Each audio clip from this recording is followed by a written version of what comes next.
Hello, I'm the Sorceress for saucerecipes.tv, and I'm going to show you how to flavour a bechamel sauce so that it is a sauce Soubise. That is an onion flavoured sauce, wonderful with roast chicken. So I've just got some butter warming up on the stove here. And I'm going to to finely slice this onion. Now, it's only half an onion that I'm going to be using, and I'm just going to slice it very thinly, using my fingers as a guide, and just making it so that my very sharp knife makes beautiful slices. Now, I'm just making a small quantity of this sauce for our small family, but it's up to you really. You can scale this recipe up very easily. So I'm just going to put that in the butter.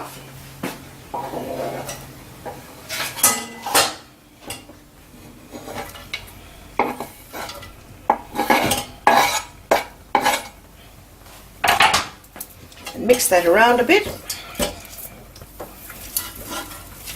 The idea is to cook these onions and make them transparent but prevent them from browning, which is why I'm using a covered saucepan instead of a frying pan. I don't want to fry these, and I certainly don't want them to get brown. So all I'm going to do is put the lid on, turn the heat down to the lowest it can be, and I'm just going to let that sit there for about 5 minutes, just so that they sweat and get to the stage that I want them to be. Right, now as you see, my onions have got soft, but they're not brown at all. They're smelling divine.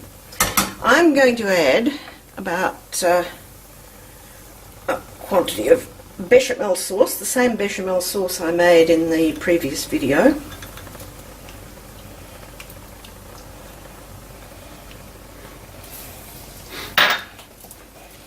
And I'm going to let this cook for about 10 minutes to get the oniony flavour much stronger than just with the subtle flavouring of the bechamel. Get the oniony flavour in there, and it'll be quite strong. So I'm going to pop the lid back on, keep it on very low heat. I'm going to stir it just occasionally, and we'll come back and do the next step after that. Okay, now my sauce with the onions in it has been bubbling away for about 10 minutes. It's very important that the onions get soft. If they're not soft, it's going to have a sharper flavour, and also the onions aren't going to be able to be pulverised or strained properly. Now, if you have a bar mix, as I have, or a stick blender, this is really cheating, but I'm going to do it because I'm a modern cook in a modern kitchen. If you don't have something like this, you can strain your sauce. Don't try to do it in a colander. It's not going to work. What you need is either something like this, a chinois or conical sieve. Now that's the best for sauces. Or if you don't have one of those, you very well might have one like that. If you haven't got one, it's worth getting one. They're very cheap, and it's a very useful thing to have for all sorts of things. What I'm going to do is I'm going to bring my bar mix over here and liquefy all that. So I'm going to make a bit of a noise.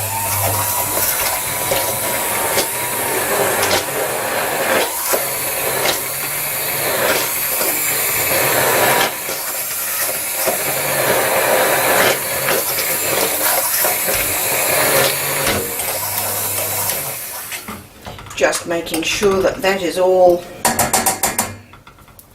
properly liquefied. And now I'm going to add some double cream, as much or as little as you like really. I don't use that much because we're trying to cut down on fat, but you can't do without cream. It's just so luscious. So I'm just going to mix that in like so. And I'm going to stand here stirring this for about 5 minutes, because the last thing I want is for this to catch on the bottom or to boil over. So that will be the last process when we come back. Right, well, this has been simmering down now. I just wanted to reduce it a bit. I've been stirring it so it doesn't stick. Now, this is the completed sauce Soubise. It needs a little bit of salt.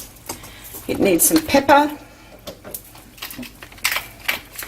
and it needs some nutmeg. Nutmeg always seems to go well with a bechamel sauce in particular. So that is the sauce finished cooking. I'll just taste it. It's always good to taste.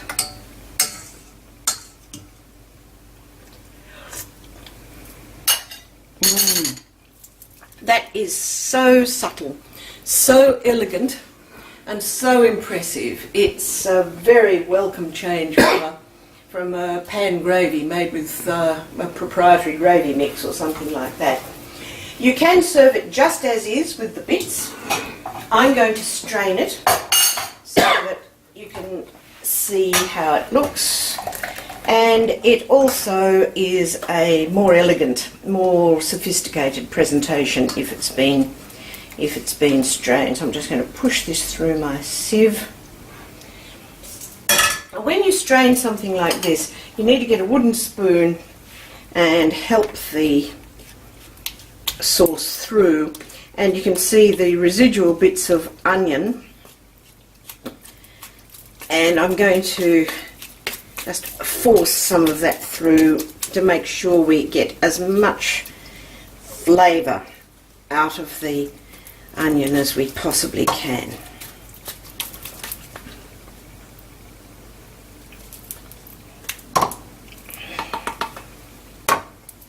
So that is my sauce Soubise, and it's a very luscious sauce with the cream. It's rich. It'll go wonderfully with a crisp golden roast chicken. Your family will adore it, and your dinner party guests will be so impressed. Recipes on the website. I'm the Sorceress for saucerecipes.tv. See you next time.